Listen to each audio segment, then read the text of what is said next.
Oh, Kristen, I'm not hearing you. Can you hear me now? Thank you. Thanks, Al. We're letting a lot of people in right now, and we had up the some tips for this event. And if someone can dump that in the chat right now, I really appreciate it so that everybody can see it. Um, and we have a lot of people joining right now. So, Hal, it's good to see you. You too. We have a lot of amazing people on here already and a lot of people jumping on. So, we're going to put in the chat. We have some great things, like tips and so on for this event, for a Zoom event, that we're going to jump in the chat, and then also the agenda of the day. And we're really excited about the people that are going to be on here, and especially Hal. And I'm going to talk about him, bring him up here. And awesome. All right. This is all right. We're almost at 100 people already. That's fantastic. Um, I love it when people are on time. Thanks you guys so much for being on time. You know, the people on time, I really appreciate y'all. Um, so I'm going to start with introducing Hal, and we're putting in the chat the few different things, and um, or there'll be a few like really cool things that you'll get from this too that Hal just gave for you all too, which I really appreciate. So for our community. So uh, so I'm Kristen Brinley, for any guest spouses or anything that are on here with their realtor or partner, or their partner that is a business owner within the Real Producers community. I own I'm the KB team owner and CEO, and my amazing team is on. If my team could like wave real quick, if we could get some waving, we got Wendy on, and Mandy, and Blaze, and Jamie, and Ian, and I have Nina and Ellie. There's a bunch of amazing team members on here, which we really, really appreciate. Mandy. Um, and they make everything possible for this all to happen. Melissa's on here, um, Jen. So thank you to my team. And I met Hal back in the day with Cutco, and I actually got to see him speak. I think before even the book was out, but like maybe might have been one of the first speeches he gave about Miracle Morning back before he put the book out, really. And this has changed my life. You know, our team's personally given out like 4,000 Miracle Morning books, and it's because it has literally changed our lives. For over a decade, it has changed mine personally. So I deeply appreciate you being on and sharing with everyone here. And you know, thank you from my heart to you. Like, thank you. Absolutely. Kristen, you are it's hard for me to put into words like how special you are to me and to so everybody on this call. Like, you give so much of yourself, and you are so generous and so selfless. And you know, in addition to being a great mom and wife, like, you as a business associate, partner, you're extraordinary. So thank you for putting this on. Thank you for how supportive you've been of me and the Miracle Morning mission. You may have single-handedly given out more Miracle Morning books than anybody other than me. I don't know. So I'm so grateful for you, and thank you. Well, I am. I'm so excited. You know, a lot of the people on here have received a book from me at some point or another in this journey, and a lot of our partners, the brand new Miracle Morning book. And you know, we have a mixture of people on this call. We have Miracle Morning practitioners and devout like people that want the like nitty gritty goods, and we have some people that are a little bit newer. And so, if you could give us kind of your overall how you came to the Miracle Morning and what the savers are to start out with. And then I'm really excited about questions our community has put forward and Yeah. stuff that we talked about that we can give. And, you know, thanks, Hal. Take it away. Yeah. No, yeah, thank you. I'm happy to. Yeah, the Miracle Morning. I know a lot of you are already, you've read the book, you're Miracle Morning practitioners, like Kristen said, you're diehard Miracle Morning community members. And then some of you may be brand new to the Miracle Morning. And I really want to speak to this in a way that is for everybody. The Miracle Morning is nothing more than the thing that I assembled, if you will, to turn my life around in 2008. And in 2008, For those of you that were around back then, which looking at everyone's age, I think that's all of us, right? 2008, the United States economy crashed. And I crashed with it like millions and millions of Americans did. I lost over half of my income. I couldn't pay my bills. I was living on credit cards. It was a very scary time. And I was such an optimist that I'm like, I'm not worried about the economy. I create my own economy, right? Like that. Like, I had some self-help cliche phrases when people would say, are you watching the news? Are you worried about the economy? I go, I create my own economy. Don't worry about that. Well, it's a real thing, right? When there are forces outside of our control that affect the things that are important to us, such as our business and our business, let's say, our life, anything, it can be stressful. And I really don't want to dance around that on this call. I want to start there. I want to start that we are in a very tumultuous time, not just in the real estate industry, but in our country, in the world, in our society. And when we feel out of control, when human beings, when we're focusing on things like an industry or an economy or what they're doing in Washington, D.C., or even what our neighbor next door to us is doing, when we're focused on things that we have no control over, we don't control these outside forces. Yet so many of us, I want you to think about that for a second. How much of your time and energy do you spend thinking about these things that you have little to no control over? You can take it all the way, bring it into your household, your spouse. How much time are you focusing on what your spouse is doing or saying or not doing, right? You don't control that person or any other human being, yet we focus so much of our time, energy, and attention on other people. And back in 2008, I was focusing all of my energy on things I couldn't control. The economy, my clients that were canceling, on and on and on. I felt out of control. And when we feel out of control, that perpetuates stress, it perpetuates anxiety, and it perpetuates fear and depression. None of those four things serve us. Being in a state of stress, fear, anxiety, and depression does not serve us. In fact, it robs us of our quality of life. And it robs people around us because when we're not operating at our best, it affects every person who we interact with, including the people that we want to sell houses to, right? So what's the point of this? Well, in 2008, I realized I need to focus on the one thing that I can control. And this is something I remind myself in 2020, it came up again big time, and it comes up again now. The only thing that you can control, which means it's the only thing that you should be investing your time, energy, and attention in, is yourself.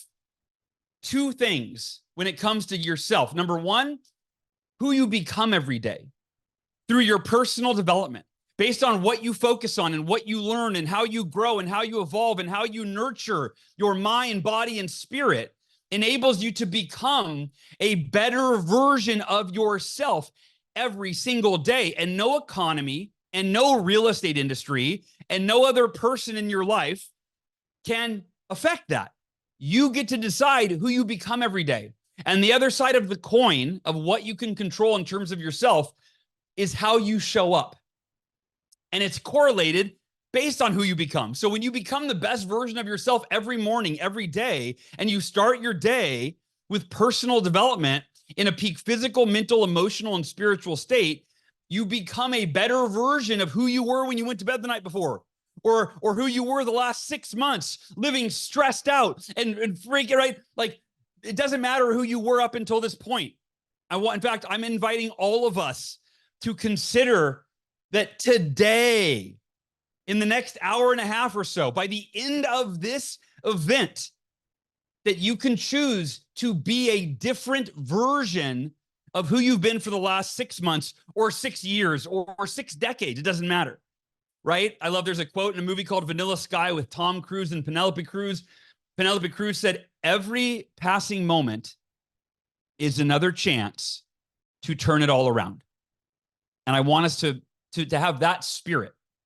Now, you can't turn around things that are out of your control, but you can choose to wake up every day and dedicate time to your personal development so that you can show up at your best, not only for yourself, that's number one, but then for the people that you love and the people that you lead and it all is completely within your control.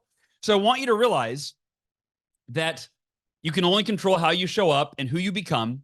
And that's exciting because I'm giving y'all permission to stop living your life focused on the things that you have no control over and feeling out of control and stressed and fearful and anxious and depressed. Today, you get permission. You can stop that because it doesn't serve you to live in a state of overwhelm and anxiety in the things that you don't get to control. So I say all of that. I'm starting kind of in the present because back in 2008, this was the breakthrough that I had. And I decided I need to figure out what the world's most successful people do every day for their personal development, their self-care, so that I can dedicate that first part of my day to the best practices. And to be fair, I was looking for 1 or 2 practices, and I had a list of 6. And for those of you that know, these 6 practices are now known as, it's by an acronym, SAVERS. These are the savers. And it's an appropriate acronym because I believe these are the 6 practices that saved my life, and they can save anyone from missing out on the life that you want to live. The first S is for silence. That is your meditation, your prayer, your breath work. Starting your day in a peaceful, purposeful state where you get centered and you realize that all of the outside noise isn't serving you, and you go inside. Maybe you go within, maybe you go above, depending on your spiritual beliefs, right? But you tap into your highest level of consciousness to start your day. The A in savers is for affirmations, and not the way you might think where, you know, these goofy affirmations where you're like, I am a money magnet. Money flows to me effortlessly and in abundance. I don't subscribe to those affirmations. I'm talking about affirming what you are committed to in your life, which should start with optimizing your mental and emotional well-being every single day. That's my number 1 commitment. You might want to write that one down. Your number 1 commitment, I would argue, should be optimizing your mindset every single day, first thing in the morning. That's the first part of the miracle morning.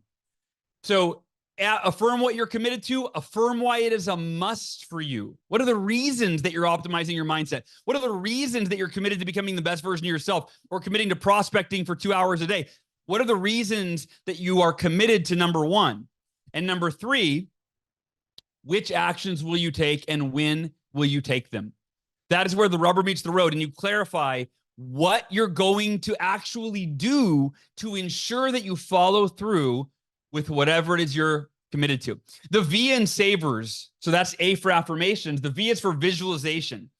And I won't say a lot about this. I'll just say that the world's greatest athletes visualize themselves performing at their best and dealing with adversity before they ever step on the court or step on the field. And you should do that before you ever step out of, you know, your bedroom or into the office or into the kitchen with your family. You should every morning. It could take 60 seconds to just see yourself doing the things you need to do today and doing them with energy and enthusiasm and being able to handle the adversity that life throws at you.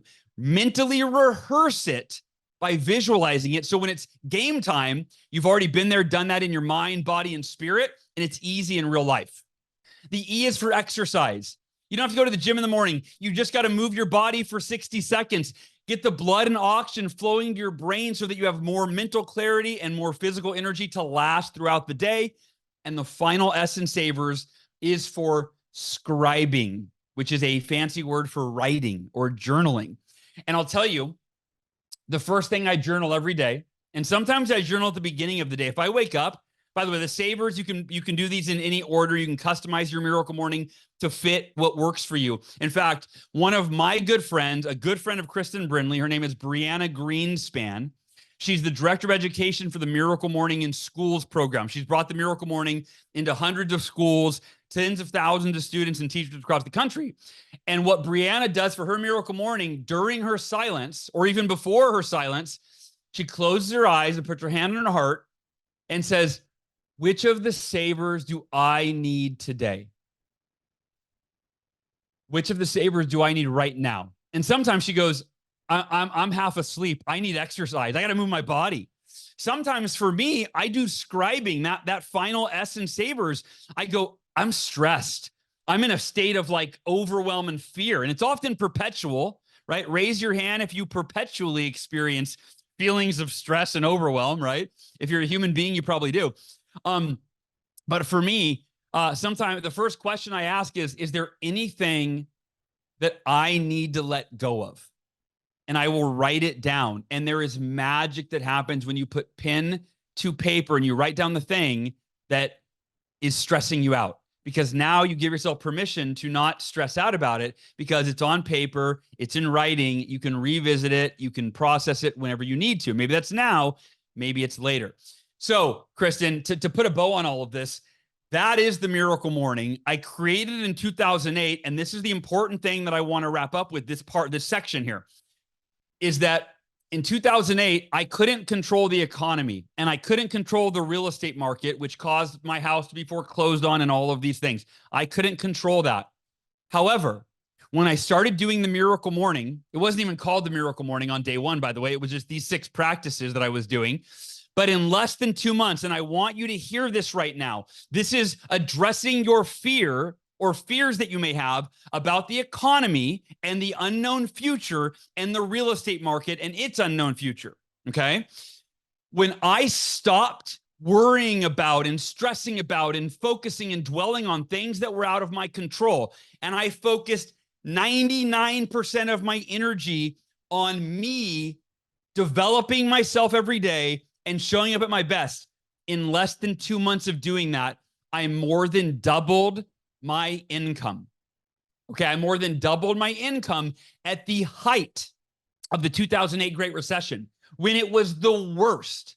And and Kristen, if you want to make a note, we can unpack that at some point. Like often, like, well, how did you do it? It's like I can tell that story in today's meeting. But here's the point. After 2 months, I called it my Miracle Morning because I've doubled my income because of this Miracle Morning, because of the way I've been able to manage my mindset, go from being in fear to being in confidence, to being optimistic instead of pessimistic, to being proactive instead of reactive. These are all transitions and transformations that I would imagine would serve all of us, right? From being reactive to proactive, pessimistic to optimistic, so on and so forth. I doubled my income. It felt like a miracle. And so now you fast forward 15 years later, this book or these books have been read by over 3.5 million people. And that I share that not to brag. I share that as proof that what we're talking about today, has transformed millions of people's lives. Most of them, roughly 72%, have filled out surveys saying they never thought they could be a morning person until they read the Miracle Morning. So whether you've done the Miracle Morning before and you've kind of fallen off track, or it's not quite as on point as it used to be, or you've never done the Miracle Morning, by the end of today, you're going to be equipped with everything that you need to take that first step or that next step to become the person that you need to be, right? Not that the wishful thinking of the real estate industry needs to change. No, it's not changing. It's going where it's going. But you can take control of yourself and become the person that you need to be to create everything that you want for your life. Back to you, Kristen. It's like I want to say amen. Okay. So I love it. I love it, Hal. Well, and I wanted to thank you. So and it's funny because when you have a background on, okay, you guys can see that right there. So then your miracle year, I wanted to thank Hal and point to, I had sent it in we sent it in the reminder email, and we'll in the after email, we're also going to put the workbook again and the recording of the session that Hal did on him with Brother James, who's also a Cutco alum person, who's been a friend of mine for like 20 years too. And this assessment, some people on this call were on there. If you didn't even, and if you were on there and you didn't finish it, I highly recommend this session. A lot of people had to pay a nice amount of money to go to, and Hal's just giving it to everybody.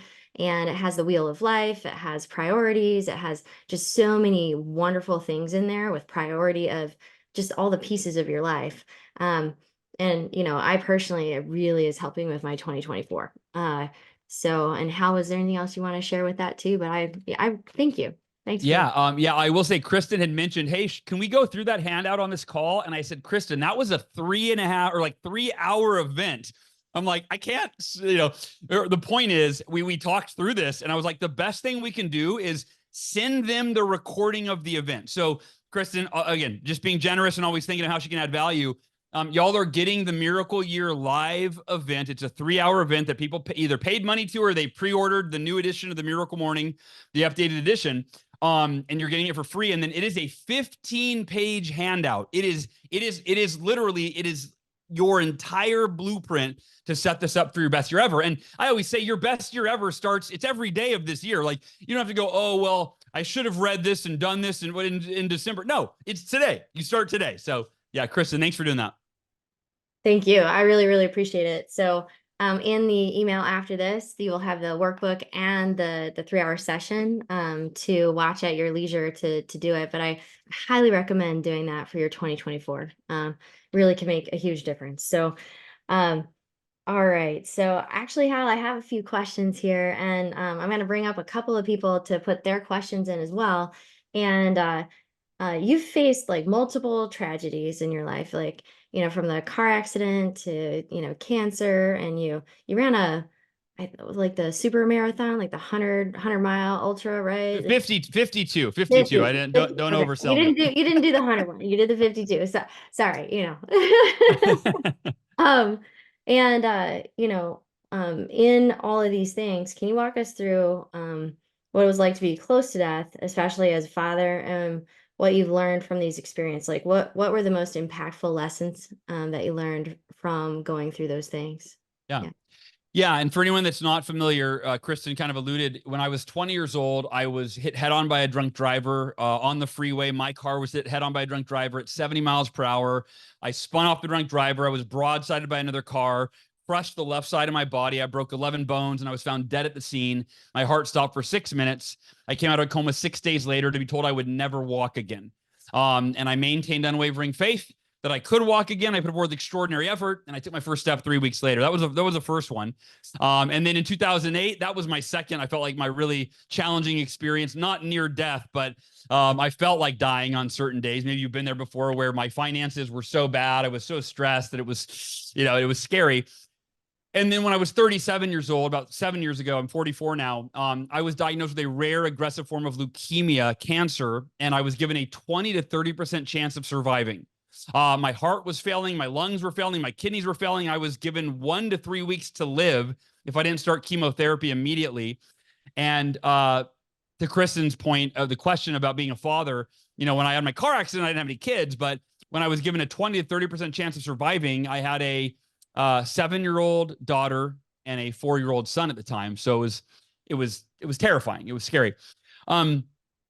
I'll share with you the greatest lesson that I learned from both of those. And I really learned it during the car accident. And then I was able to utilize it when I had cancer. The lesson is really to accept life exactly as it is, meaning do not wish that you could change things that you can't change, and then focus on changing everything else. I'll say that again. Completely accept life and reality. You can use the word life or the word reality, whatever resonates with you. Accept reality or accept life exactly as it is, so you can be at peace with it. And it doesn't mean that you accept that you're not going to do anything. It's not this passive thing where you're like, I just accept that my life sucks and this person sucks and the real estate industry is difficult and I'm just throwing my hands up and giving it up. No, you're not accepting it like you're giving up. Again, you're accepting, it's very clear, only the things that are out of your control, which, by the way, everything that's ever happened to you is out of your control. You can't go back and change it. Think about it. When you're upset, when you're angry or you're upset, isn't it almost always, not always, but almost, it's usually over something that already happened, right? Whenever we are in a tumultuous emotional state, we almost always have someone to blame or something to blame, right? You go, well, of course I'm upset. Don't you know what happened? Or don't you know what's going on? Or didn't you hear what she said? Right? Like all of the things that are out of your control. And that, I'm going to say something that that it might trigger you at first. I've had people tell me it triggers me because they think about tragedies they've had in their life or trauma or ways they were wronged, and this upsets them. And here's the statement. Every painful emotion that you or I have ever experienced in our lives or that we're experiencing right now, every painful emotion is self-created. That's worth writing down. Every painful emotion is self-created. Now, what do I mean by that? It's self-created by our resistance to reality. In other words, it's resisting reality that creates emotional pain. Well, what does that mean? I want you to think about something. Let's take two different people, and they both are enduring the same challenge or tragedy in their life. And person one is suffering. They are miserable. And when you ask them why, they point to the tragedy. It's not fair. I don't deserve this. I shouldn't be going through this. Those are all statements of resistance. I wish this wasn't happening. Resistance is wishing and wanting something were different that is out of your control. That is resisting reality. And to the degree that we resist reality determines the degree of emotional pain that we create for ourselves. Like, think about it. If something happens and you're like, no, God, no, I don't know, please. Like, if you're resisting it with every fiber of your being, then you can't think clearly. Your judgment is clouded. You have no clarity of thought. You are overwhelmed and you are stressed and you're a mess. If, on the other hand, you lightly resist it, you go, man, that sucks. I wish that didn't happen. Like, that's not what I wanted. It's a very low level of resistance. And so the emotion, the pain that you create is more of like an annoyance or a frustration. So let me say this again. Every painful emotion that you've ever experienced or are experiencing now is self-created by your resistance to reality. It's the same for me. It's for all of us. And to the degree that you resist reality determines the degree of emotional pain that you create for yourselves. Low-level resistance, shucks, right? Shucks. That's just annoyance, right? It's inconvenience. But saying but living in fear and focusing all your energy on the real estate market and it's out of your control and you wish it were different. You can't change the real estate market. We have no control over the economy. We have no control over what people in regulatory positions of the government, what they're doing. The NAR, we can't control the NAR rule, the settlement. We can't control that, right? We can only control ourselves. And so let me get to the solution. I've talked about the problem a lot, right? Which is we create emotional pain. The good news is if every painful emotion is self-created, that means we have the power to live completely free from emotional pain. How do you do that? Well, if emotional turmoil is self-created by our resistance, then it is solved by our acceptance of reality. The opposite of resistance is acceptance. What does that mean?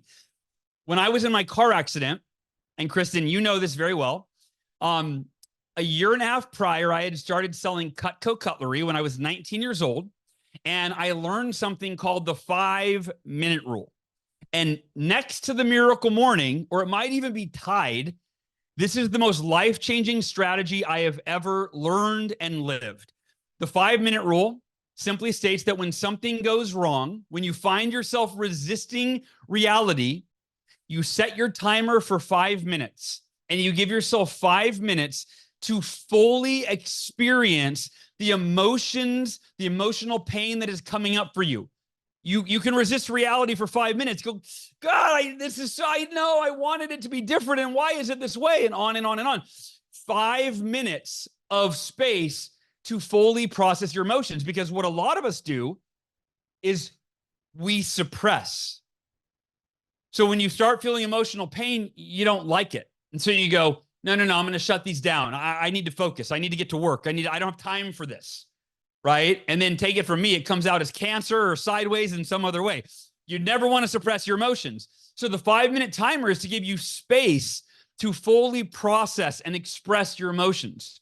And I learned this in my Cutco sales training, not in the context of being hit head on by a drunk driver or going through cancer, but in the context of, and you'll all relate to this. My manager, my mentor at the time, Jesse Levine, the top manager in the history of Cutco at that time, he said, Hal, he taught our whole training class this in sales training. He said, sales is a microcosm for life's adversities. Meaning, he said, the average person occasionally faces rejection. The average person occasionally fails at something, maybe once a year when they don't hit their New Year's resolutions, right? He said, but the salesperson, AKA the real estate agent, is rejected all the time. He goes, you're going to face rejection multiple times a day when you're prospecting on the phone, when you have, you show the product and they don't buy it from you. You're going to face rejection when you sell. You have your biggest sell ever, right? You close this wonderful home and then it falls out of escrow because the buyer changes their mind, right? So he said, you need a strategy to quickly move through emotional turmoil, emotional pain, adversity, so that you can just keep moving forward. You need to be able to quickly alchemize the adversity you face and move forward. He taught us the 5-minute rule to do that. So 5 minutes, you set your timer, you feel your emotions, and then when the timer goes off, you say 3 life-changing words, liberating words. Can't change it. It's a simple acknowledgement. I always take a deep breath. When the timer goes off, I turn my timer off, I take a deep breath, and I say, can't change it.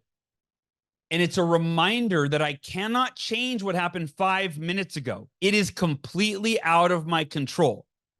And by the way, this also applies to what happened to you 5 days ago, or 5 weeks ago, or 5 months ago, or 5 decades ago.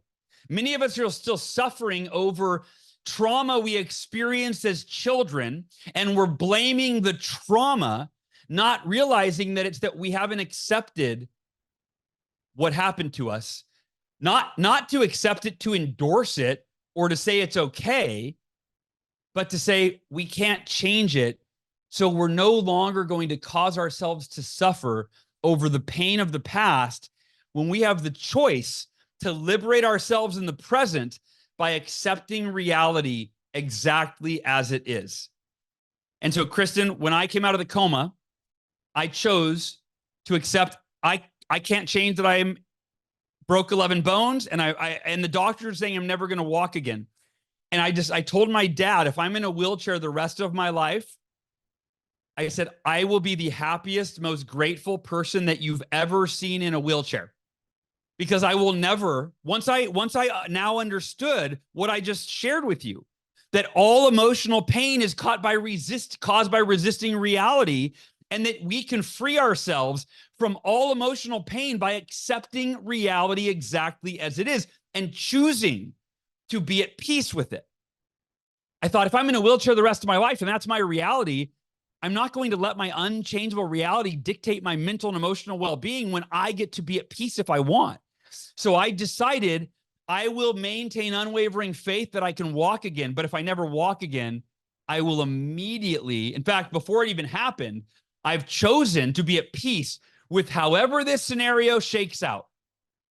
That's the greatest lesson I learned, because to me, it is the key that unlocks the door to what I call emotional enlightenment, where you literally, all of us, I'm not special, I just applied what I taught you.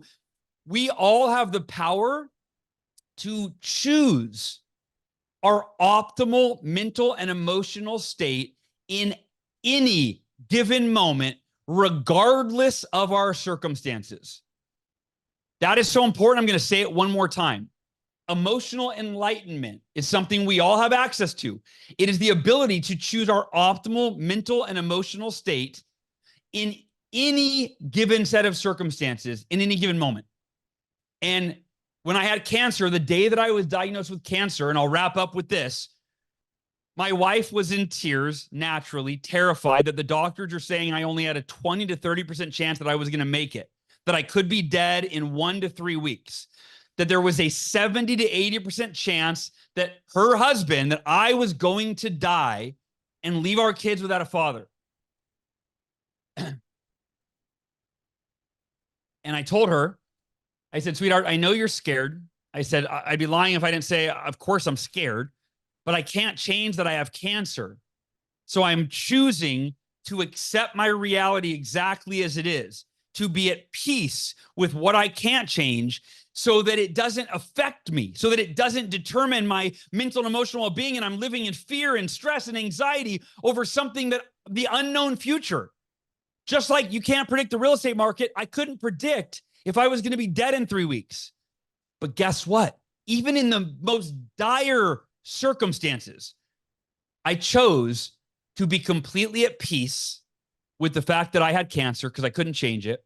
And I chose, and I told my wife, sweetheart, I will be the happiest, most grateful person that you've ever seen with cancer because I can't think of a better way to approach it. And y'all, I can't think of a better way to approach the real estate industry than to be at peace with what you can't change and choose to be the happiest, most grateful you've ever been while you endure this tumultuous time, right? Be the island of sanity in the sea of chaos. Wake up every day and start your day with a miracle morning so you can show up at your best for the people you love and the people that you lead. And I hope that you are the first person that you love every day and that you lead every day, because that's where it all begins. Thank you, Hal. Thank you. Actually, you know what, Dan Moss, he answered your question. So Dan had the question about in turmoil and so on. And so Dan, I want to acknowledge it was an awesome question and he answered it. And thank you, Dan. yeah, thank you, Dan. And then Sky, do you want to come on and ask your question? Sure. Yeah. Hal, it's good seeing you again. Hey, Sky. Last time I saw Hal, he had the flu. So it's so good to see your energy and everything like that. Oh yeah, that was rough. Giving a talk with the flu. It was amazing. You pushed through, and I can't thank you enough. I'll always be indebted to you. Hal, I think that the question always comes to my mind. Like, everyone knows, there's probably not a person on this call that knows, like, we should do journaling, we should exercise, we should do this, but they always fail with the consistency, right? We'll have a great 2 weeks. What's like one or two things that you use to keep yourself consistent? Because that's probably my struggle, is like, I start out, like all motivated, and then 2 weeks later I'm like back to not doing it. So what's your tricks to staying consistent? Yeah, it's a great question, because it's arguably the linchpin to everything else, right? If you're not disciplined, if you don't have the discipline to follow through with what you need to do, right? Most of us, like you said, we know what we need to do, but doing it is the hard part. There's a couple things. Big picture, it's the miracle morning, right? Like, if I had to pick the overall, like if I do a miracle morning every day, it helps me be more consistent. But okay, well, what if you're like, all right, well, how do I do the miracle morning? Because I can't get myself to do the thing that I know I should do. Okay, well, now we got a new problem, right? But the A in Savers is for affirmations. And recently I realized that affirmations, that the A represents something else. It represents the anchor of the Savers for me. Affirmations are the anchor of the miracle morning, right? Meaning, when you drop an anchor off of a boat, it holds it in place. It makes sure that it stays where it is supposed to stay. And I would use that analogy of like you staying consistent, to continue doing the things that you need to do. Affirmations are the anchor because they are pre-written statements that clarify what I'm committed to. Remember these 3 steps that are, that I, in the book, this is in depth, how to approach this for every area of your life. Step 1, affirming what you're committed to. Step 2, affirming why it is a must for you. And step 3, affirming which actions you will take and when. And so for me, and for all of us, when you first, let's say you write these affirmations and you say, I'm committed to prospecting for 2 hours. Let's say you're committed to something, you're writing this down that you've never followed through with consistently before. So just writing it out, you feel like a fraud, because you're like, I want to be committed to it, but like, if I look in my rear view mirror and check my past behavior, I've never followed through, right? Maybe it's a workout routine. I'm committed to work out 5 days a week. And you're like, as you're writing it, you're like, I'm such a fraud. And you feel like crap because you're like, as I'm writing this, I already know that I'm not the person that's going to do this because I haven't been that person in the past. And so the first affirmation that I would write, it doesn't even need to follow those 3 steps, but it needs to be an upgrade to your identity. You need to upgrade your identity. You need to say, and you can use that formula, I'm committed to being a disciplined person. In fact, let me take it back when I said it doesn't need to follow the formula. No. Let's follow this formula. Number 1, affirm what you're committed to. I'm committed to being a disciplined person. I'm committed to being consistent in my life. And be honest with yourself, by the way. In fact, it's better if you say, even though I have not been that before. Like, call it out. Don't gloss over the truth. Be like, you can be honest. Be like, in the past, I have let myself down. I've let other people down. You're not doing that to beat yourself up. You're doing it so there's congruency in your consciousness. And you're going, yes, I've let myself down in the past. Yes, I haven't followed through, but I am drawing my line in the sand. I love that term, by the way. In fact, in the Miracle Morning book, the original, that was like, you got to draw your line in the sand today. Like, this is it. Either you're going to continue allowing yourself to accept the mediocrity of your past, or you're going to choose to be the person that you're capable of being from this point on, right? I mean, at the end of the day, you get to decide. No tips or tricks I teach you are going to work unless you commit.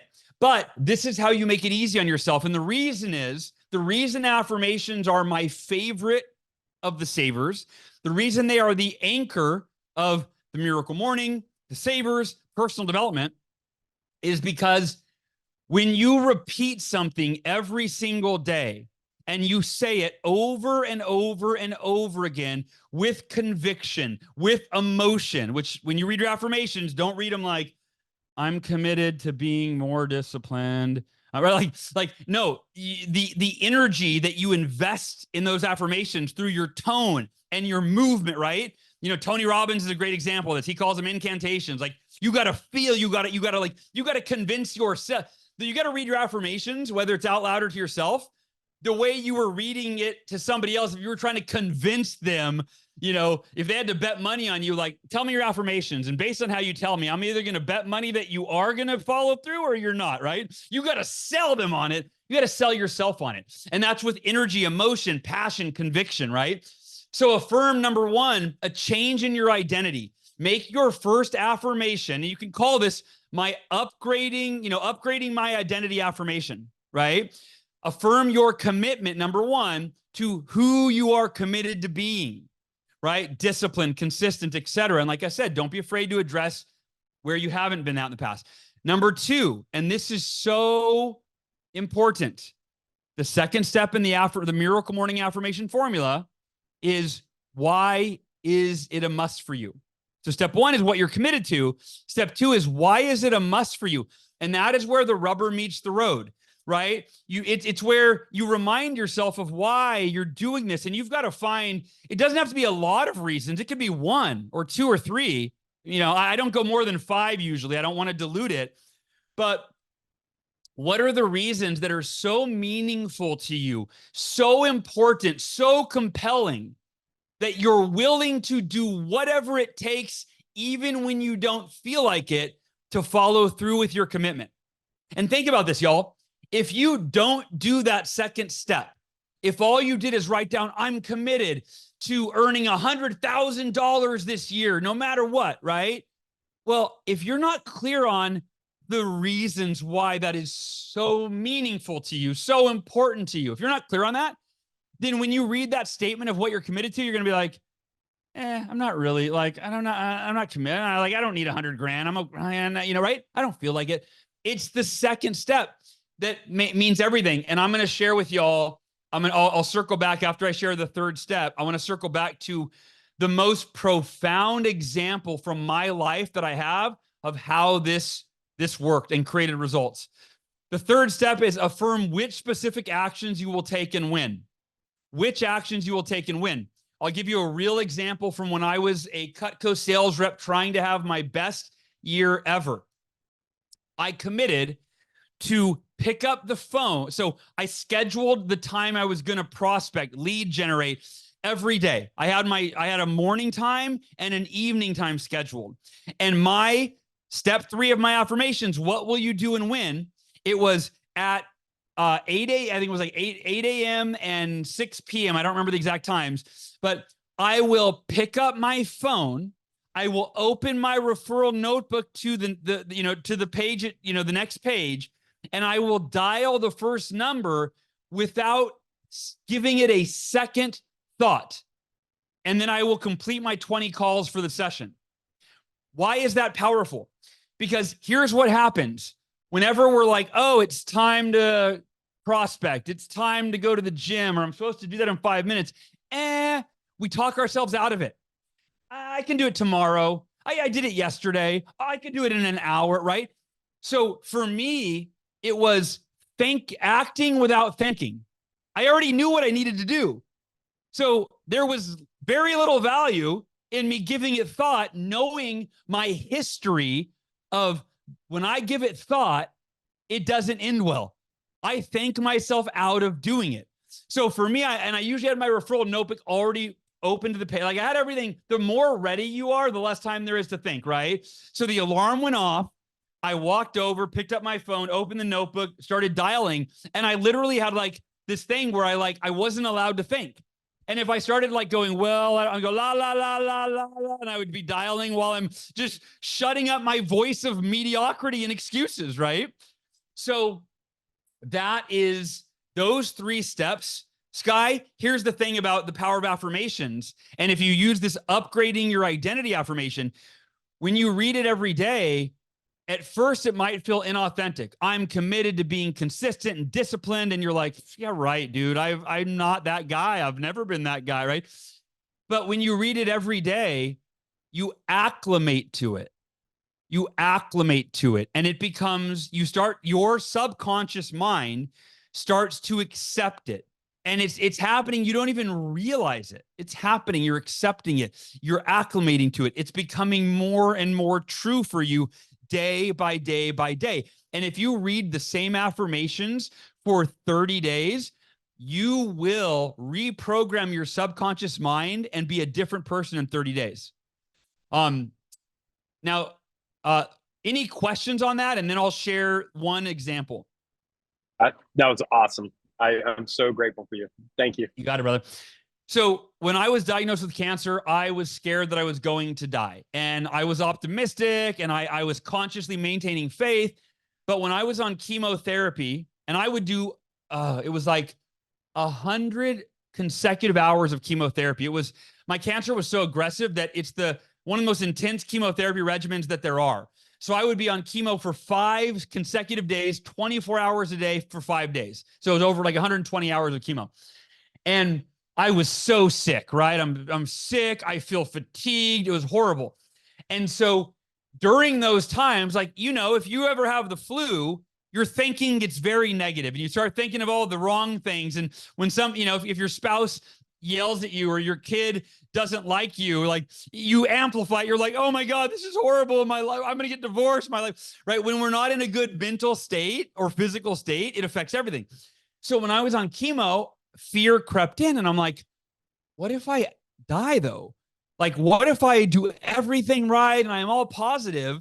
And I started to get very logical and analytical. I'm like, if 70 to 80% of the people die with this cancer, I bet some of them are like me and they're positive and they have a good mindset, but they still die. So like logic would set in. I'm like, how am I gonna, oh my God, what if I die, right? And so I realized that fear is not serving me.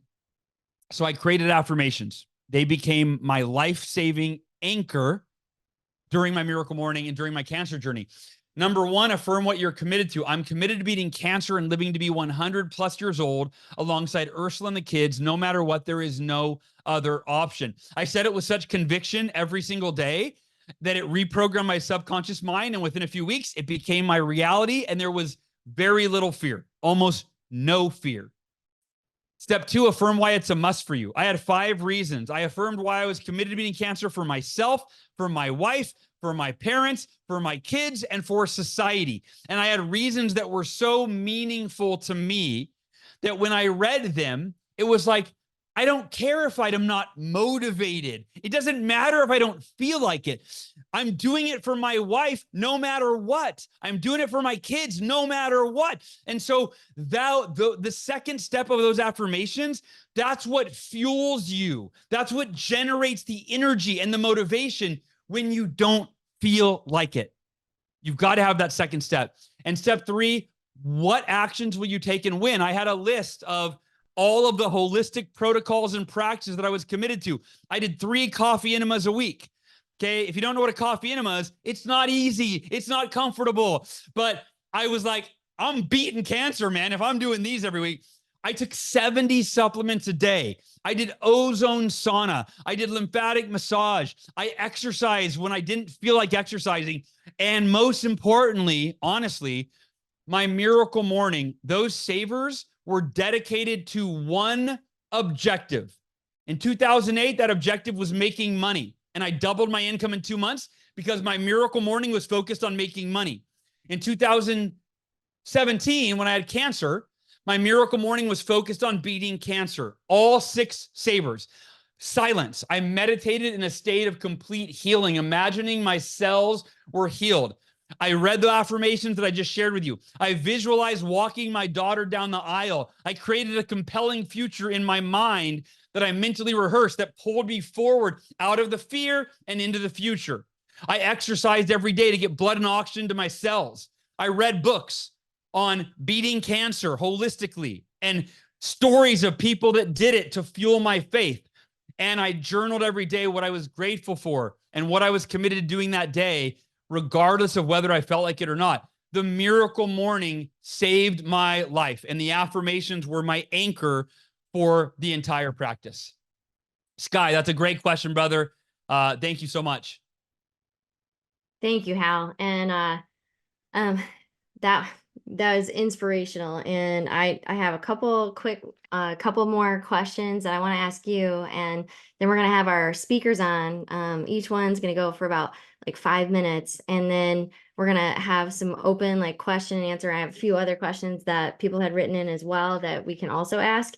And I wanted to, let's see, the one about like tech tips. So like what things, because you're always, going to the next level. And I wanted to share the Miracle Morning app with everybody. I know that we have a QR code that we could put on the screen, and we have like one we can drop in the chat. But the Miracle Morning app that I wanted to make sure that we talked about in the Facebook group. Like if you're not in the Miracle Morning Facebook group, that's freaking awesome as well. There's like 350,000 people in there or something. And they're all just great human beings. They're all great humans. And yeah, what other, and we're trapping that in the chat. If you want to talk about the Miracle Morning app real quick, and Yeah. that in that chat is a free 30-day challenge. Like you go into the app, I think you got to put your info in and all that kind of stuff, but it's 30 days for free is what I asked my friend. So I'm friends with Brianna and with Josh, and Josh does the app with them. And Josh made that for me right before this event too. He's like, here, that's for them for the free 30 days. I was like, sweet, thank you. So anyway, Yes. yeah. What else do you got? Or you can tell them about Yeah, I'll mention the app. That's been the #1 request we've had from the Miracle Morning community for a decade, more. Like, because everybody was using like 6 apps. They've got a meditation app, and they've got a journaling app, and they got like the 7-minute workout exercise app, and they got an app for right, all of it. And so we finally created the all-in-one Miracle Morning app that you literally, it facilitates the whole Miracle Morning. There's affirmation. There's over 500 there's 2 versions of the app, to be clear. Y'all are going to get a 30-day free trial guest pass for the paid version, which is the premium version. It has over 500 affirmations. It's got templates to create your own affirmations, including that template that I shared with you today, my 3-step template. It's got visualization prompts. There are over 300 guided savers tracks, meaning you click play and it completes your Miracle Morning. You can do one of the savers and just do a 3-minute meditation or visualization, or you can do an entire Miracle Morning in as little as 6 minutes by clicking play. So yeah, the app is fantastic. It has over 3,000 reviews in the App Store. 4.9 out of 5 stars. So I'm super excited, Kristen, that you're giving that to everybody. Or I guess we are collectively, but that worked out great. Yeah, and a huge shout out to Josh Eidenberg, our head of app development. Today, him and Kristen talked, as she mentioned, and he's like, let's give everybody the app. Like, your people are awesome. Like, yes, good idea. Sorry, I didn't think of that. All right. And then also, I put the link in the chat right now, y'all, for the Miracle Morning movie. And the Miracle Morning, it's a documentary that we spent 6 years filming. We interview world-renowned authors and experts and athletes like Robin Sharma and Mel Robbins and Robert Kiyosaki and Brendan Burchard and Lewis Howes and Layla Ali, Muhammad Ali's daughter. There's all these people in the movie. And it follows my journey of sharing the Miracle Morning. And then the coolest part to me is you get to see a handful of stories of Miracle Morning practitioners that read the book, implemented it, and then one guy lost 80 pounds. One gal made her dreams of being an author and a motivational speaker come true. One gentleman, his son died, and after a year of depression, the Miracle Morning completely changed his outlook and his life. And then halfway through filming the movie, I was diagnosed with cancer, and I called our director and I said, hey, man, the movie's on hold. I have cancer. I have to fight for my life. And it's my friend, Nick. Kristen knows Nick. And he said, Hal, I love you. You're going to beat this cancer. And this is the movie now. I'd like to come film you beating cancer. And I was like, let me talk to my wife. That wasn't part of our plan. But anyway, you guys can go watch the movie free at miraclemorningmovie.com. And yeah, what else? I mean, those are the main resources. If you go to miraclemorning.com, that's the hub for everything. The movie, the books, all of it is at miraclemorning.com. So beautiful. Thank you. And you know, I used to do 5-minute journal, all these other things, and now it's literally all in one spot. And sometimes when I'm really tired, I had a crazy day the day before, it's really nice to have it just like, okay, I picked that one. I need this morning, and I will look for in there like what I need, and then I will click on it. It's like, oh, it's right there. I didn't have to go all over the place anymore because I used to have to go all over the place. Well, and let me mention one other thing, Kristen, is for those of you, if you haven't read the new edition of the Miracle Morning, there's a chapter called The Miracle Evening. It's your strategy for blissful bedtime and better sleep. So in the app now, there's an entire Miracle Evening section with tracks and exercises and so on and so forth. So what made me think of that, Kristen, is when you said when you're like too tired, you know, you're like, I'm just going to hit play on a track in the app. That's easier. And it really is nice. It's cool for the evening because you're tired at the end of the day. You hit play and it walks you through an entire Miracle Evening ritual to help you like prepare your mind to stop stressing out and just go to sleep. So yeah, you guys all get 30 days totally free at that link in the chat. Yeah, and if you have an Apple Watch, or you have an Oura Ring, or you look at any of that kind of stuff, when you're listening to those, like I've watched the evidence of my like heartbeat just like drop way down and be in relaxed mode. It's like nuts, like the actual like numbers of what happens when you're doing those things. Like it's really cool. One of the tips I want to make sure I gave everybody too, because I've been doing Miracle Morning for about a decade, is like self-forgiveness too. So like, you know, if you miss a day, like I don't beat myself up, and I actually can tell because I'm like not as happy. And somebody on my team said the other day, they're like, how do you have so much energy all the time? I got asked that the other day too. Yeah, how do you have so much energy all the time? And I'm like, well, I do my Miracle Morning pretty much every day. Like, and when I don't do it, I'm not as like happy.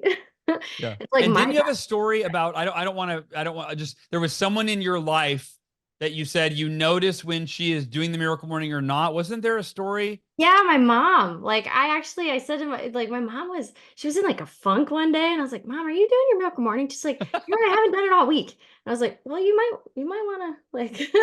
Very good. Yeah. Anyway, the next time I talked to her, she was like all happy again. I was like, okay, I'm gonna make sure she keeps doing that. That's awesome. Yeah, I love my mom. You know. All right, as we all do, right? We love our moms. I wanted to ask you, and then we're going to switch over to the speakers, and then we have time for a few more questions for Hal. I want to ask you like your favorite questions that you ask yourself, because it's the quality of your questions of your life. Like, what are your favorite questions you ask yourself, and maybe questions you ask other people? Like, what are your favorite ones? Yeah. What am I grateful for is that's probably the most important. You know, and I'm not an expert in the science of gratitude. I've read enough about it, but I can't regurgitate it. But the point is, right, the science of gratitude, like what happens to your brain when you are focusing on things you are grateful for and feeling grateful. And so usually I bookend my day with gratitude. When I am laying in bed, love and gratitude, by the way. And if you ever got an email from me, it's always signed with love and gratitude, because that's kind of like, that's like the foundation for me of like living or loving the life that you have, is enjoying it, being grateful for it. So in the morning when I wake up, I'll turn my alarm off. I'll lay there and just, they say, thank you, God, for, and I'll just run through the things I'm grateful for. And at night, I do the same thing. So I begin my day in this really peaceful, blissful state, feeling joyful and grateful. And at the end of the day, I do the same thing. So that's the biggest question. What am I grateful for? And then I mentioned when I journal now, I ask myself, is there anything I need to let go of? Right? Is there anything you need to let go of? And based on what we talked about today, that all your painful emotions are self-created by resistance to reality, you could also ask it in a different way. Is there any aspect of my reality that I'm resisting right now?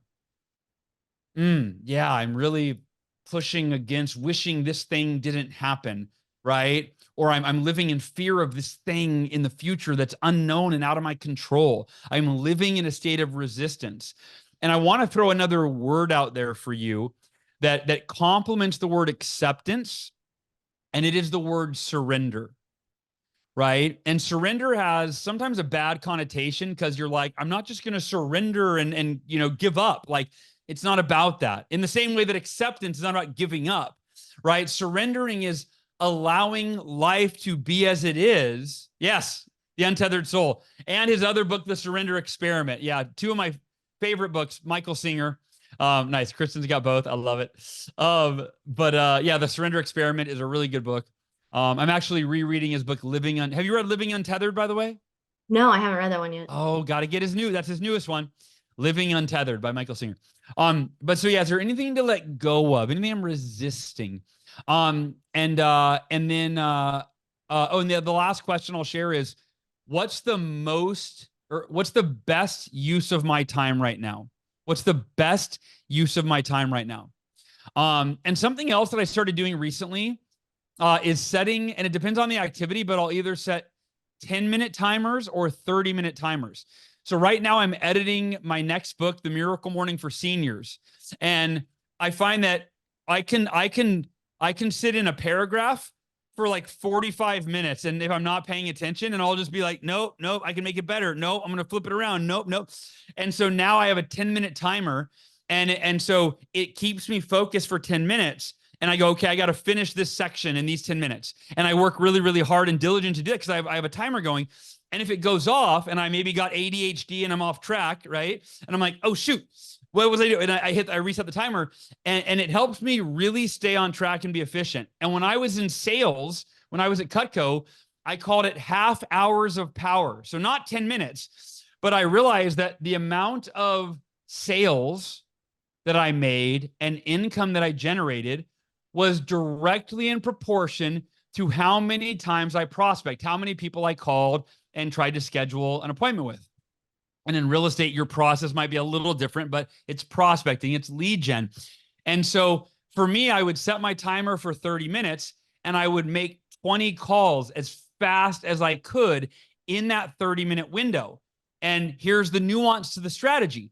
What I was trying to do was give myself a little break from phone calls. So if I could get those 20 calls done in 20 minutes, and maybe, 15 people weren't home, I left voicemails and only 5 people answered, but I would make the calls as fast as I could. And then I would go, awesome, I made them in 23 minutes. Now I have 7 minutes to just relax and just take a break until my next half hour of power starts.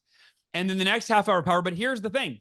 If I didn't do that strategy, it might take me 2 hours to make 20 phone calls, because I didn't have there's such an important, this is kind of a tangent strategy in terms of the questions, right? But how to be effective with your time is to create a container, a time container, so that you're focused on getting the things done that you need to get done as fast as you can. And then once that timer goes off, you focus on the next phase and the next phase and the next phase. Thank you, Hal. Thank you. I actually, so, and the way that you spoke about when we were talking earlier about accountability on when we were on the phone, I want to Mm, make sure I ask you that question when we come back to you. Like the first one I okay. want to make sure I ask is on the accountability, because I feel Yeah. like this group will really love that, your answer and how you talk about accountability. It was really good. I was like, oh, yeah. Um, Yeah. yeah, so let's see. So I think did we just drop in the chat or Nina, could you drop in the chat the speakers? Okay, so we're gonna start out. So we have our first speaker actually, he did one of the questions. His name is Sky Michaels, and he is the coach with Heart. It's Heart Coaching. If you could take it away. He has 5 minutes. Awesome. I'm excited for you to speak too. He's like, you did the 5 a.m.er group, like you did, like you're hardcore too. Let's go. Yeah. Awesome. Well, first off, I mean, Hal Elrod and the Miracle Morning has influenced my life tremendously.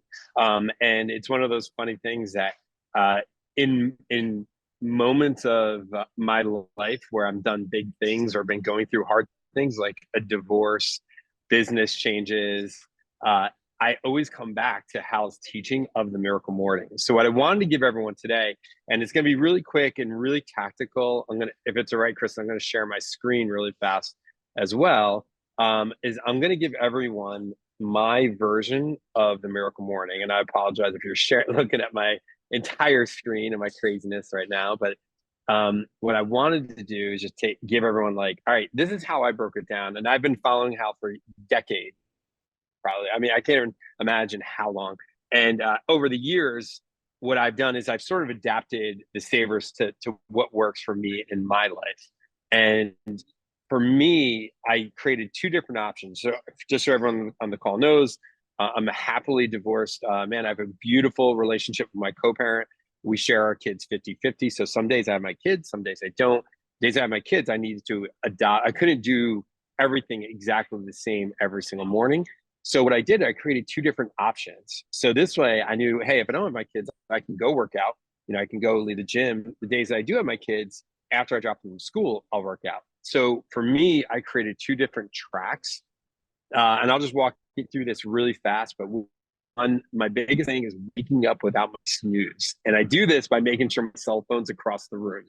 It's really key for me. If that phone is right next to me, I'm snoozing. If it's across the room, I'm good. And then in my bathroom, I have an empty cup. I walk in, I fill it up, I chug water, and I brush my teeth. And then, Chris, I hope this is okay. I read, but I actually read on the toilet. So I hope everyone's okay laughing at me for a second. So I do my morning business. And instead of That's bringing my great. cell phone Yeah. into the toilet, I read.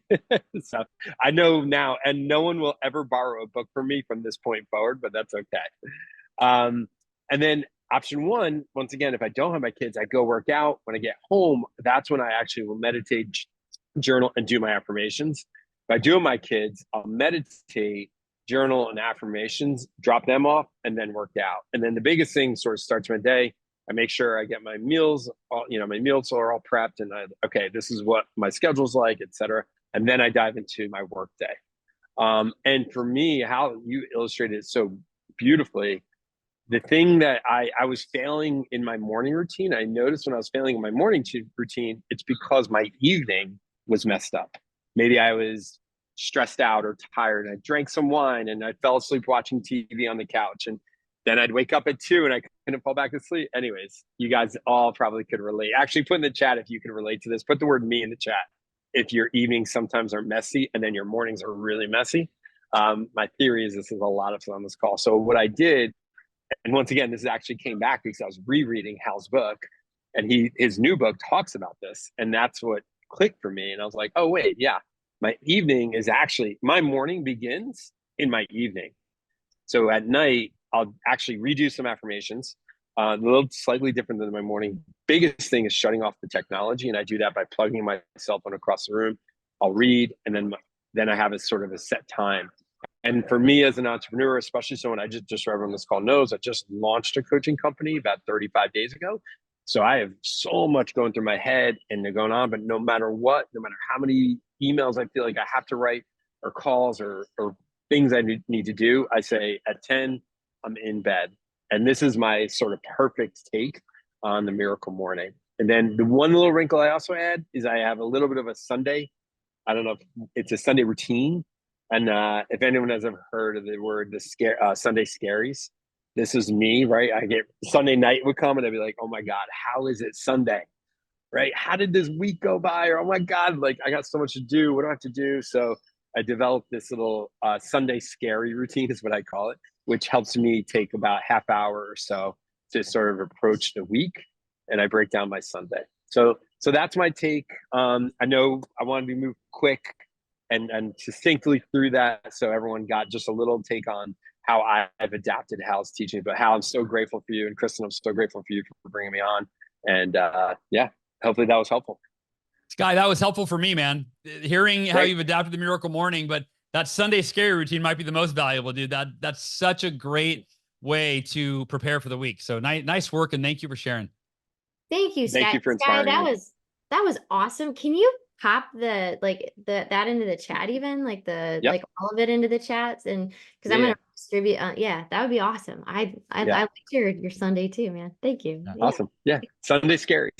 Yeah. Thank Thanks you, Hal. everyone. Yeah. I appreciate it. I'll put it into a Google Drive and put that link in the chat, and then I'll email it as well to you, Kristen. So Awesome. thanks everyone. I appreciate you. Thank you for preparing like that. Appreciate you. I appreciate you. Thank you. Willie Miranda is next, and Willie is in the Capital region, and he is an amazing entrepreneur as well, and broker owner, extraordinaire, has several businesses, all sorts of good stuff. But he was telling us what he was going to talk about on the speaker call, and I'm super impressed. Like, take it away, Willie. Take it away. Well, thank you very much, Kristen. Hal, thank you very much. I've been watching you and following you for many, many years, and read your books as well. And being a real estate agent, I've seen a lot of different agents following you as well. And over the last couple of years, with everything going on with the COVID and all that, I know there was a lot of people in our environment sometimes have a big part of how we act and how we react to a lot of different things. And probably about a year and a half ago or so, more and more, my mom ended up getting diagnosed with dementia. And I didn't think it affected me as much as it did, but it really did. And it got to a point where it put me in a sense of like, just, I don't want to say giving up, but just kind of not doing the same routines and different things that I was accustomed to doing. And it was just a hard thing to watch. And was probably back in December that I got a copy of your book, and just went back to some of the basics of it and just got away from, those nightly, my morning routine really starts the night before.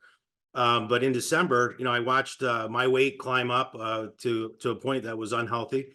Also, I saw a lot of people around me that were friends of mine that, their health was declining for one reason or another. But then, and then kind of going through that whole process, I started looking around. I'm like, I don't want to be like that, especially with the dementia piece.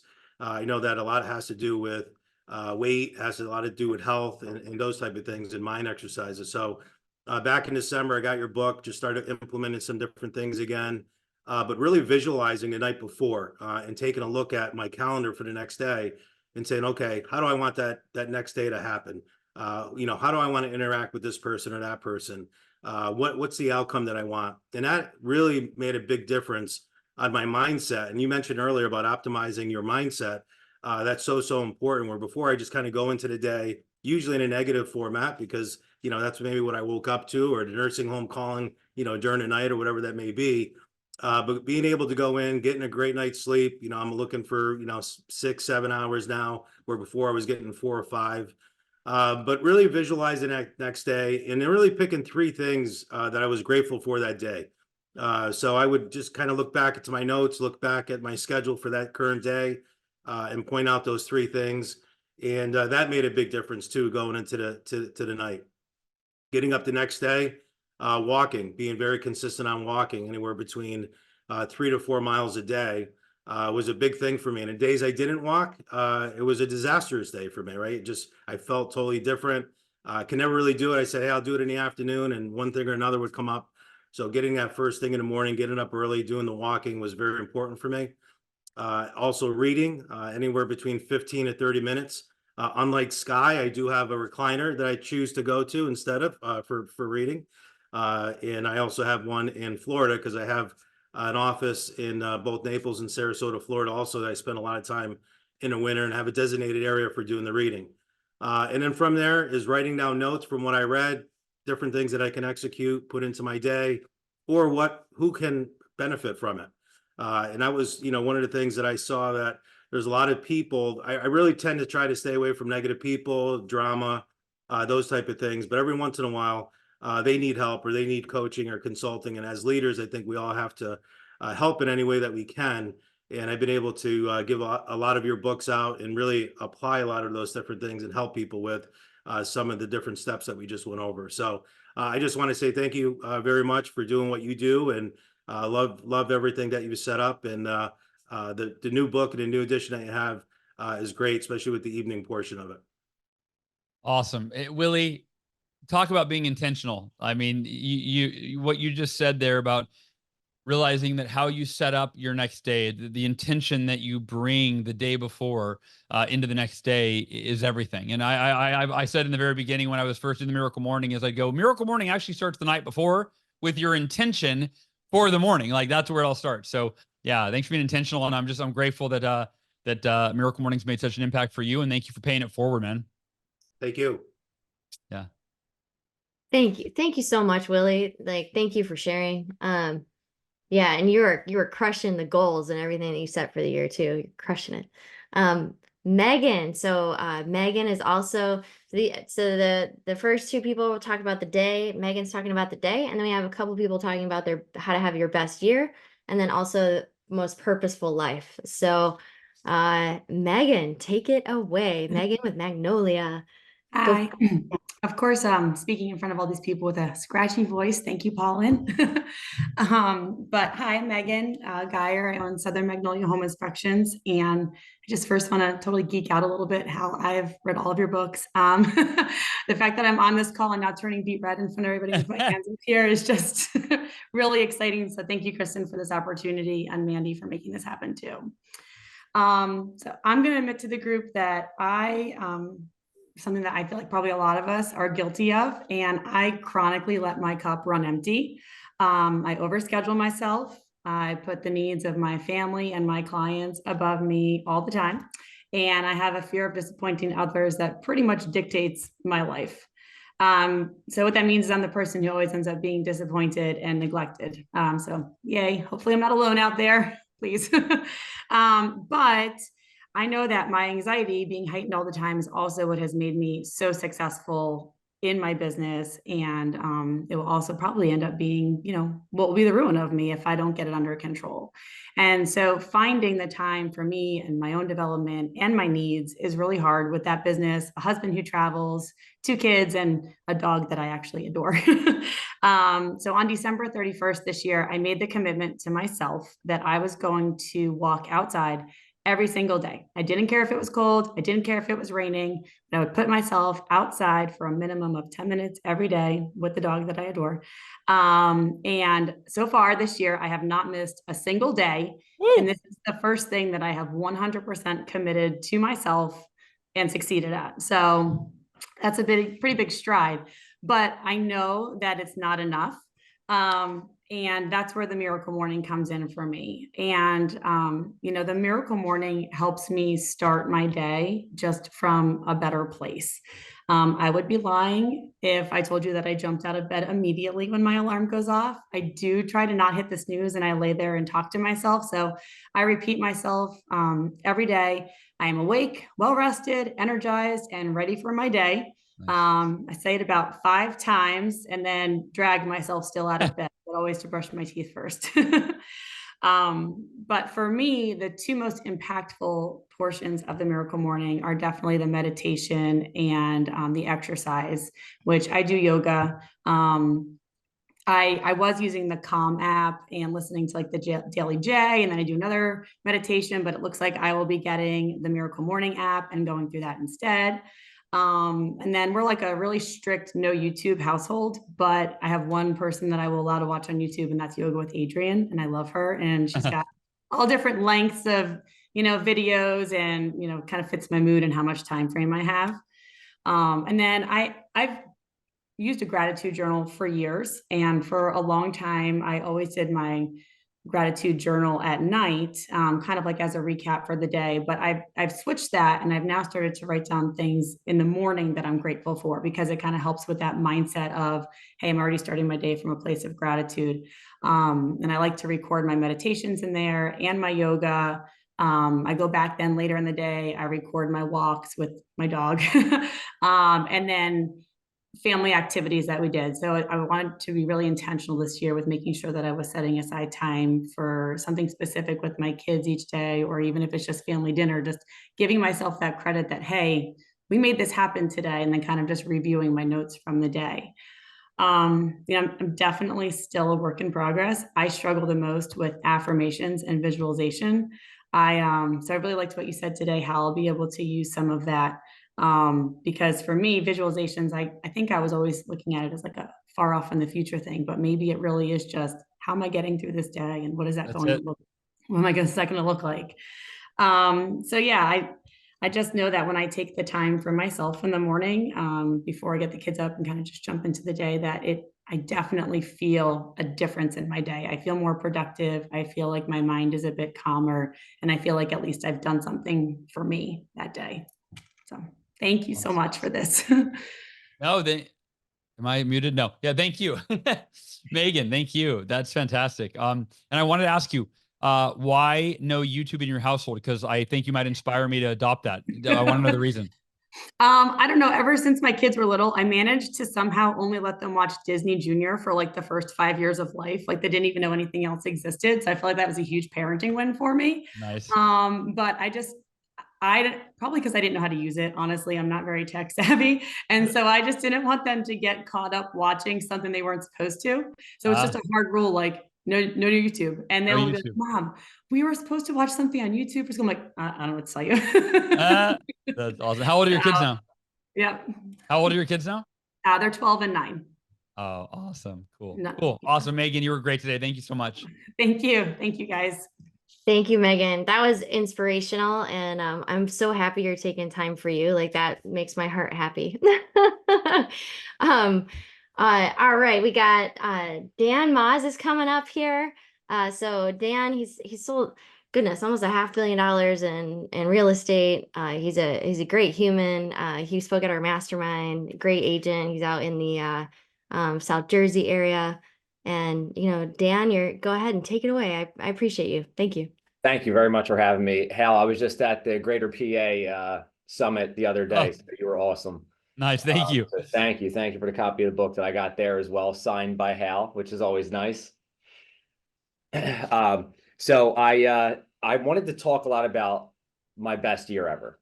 And that's, to me, the best year ever was a compilation of many years. I always look at success being gradual, then sudden, right? So it was never just what I did that year to get me to be successful, but where that started, there are a couple key insights that I want to go over. And the key insight first was consistency with my daily and weekly activities. And the biggest thing is that the mornings mattered the most. I mean, it's kind of the theme of how your life with this. And I haven't adopted all of them, but I've definitely started with affirmations first more than anything. And I have some notes here. So if you see me looking down, that's why. But I struggled so much getting up in the morning that my coach was on me to get up, and we committed to getting up and doing affirmations in the morning. And it's funny because you said something regarding I'm a money magnet, right? And that was definitely one of my affirmations. So I had to laugh at that one. But another one that was really uncomfortable was I'm a lean, mean listing machine. And, being in real estate, you have the inventory, you're ahead of the game, right? So I really focused on that. But what happened over time was, just like you said, it really started, I believed it more and more and more. And that led to building a listings-based business versus where I was at with a buyers-based business. And all of that has led to really not just business, but me personally having the best year ever. So it was uncomfortable at first, but I definitely became okay with it over time as I went on. Now, The other things that I implement are, health, exercise, and fitness has been a huge thing. What I'm eating, because it's going to give me that energy throughout the day, to stay focused on what my goals are. Gratitude journal, every day I'm writing in a gratitude journal, as well. So that's something that gets me started off on the day, on the right foot. But the other thing business-wise was I practiced, and I still do practice 5 times a week. So I practice my scripts, I practice my dialogues, and in order for me to be the best real estate professional out there, that's what I needed to do. But I also set time to practice presentations, because in our business, talking to people is what we do every day. And if we don't know what to say to them or how to get them to take action on something, let's face it, we're going to keep on failing. So the biggest thing that I would say with the weekly and the daily repetition there, and I mean, the word Sky said it earlier, you've said it, Hal, is consistency. The consistency there will lead to those results, and you have to become okay with the repetition boredom. Doing the same thing over and over every day consistently, it will lead to results, but it will be boring as well. And you just got to become okay with that. Second point is having laser focus on goals and having accountability behind it.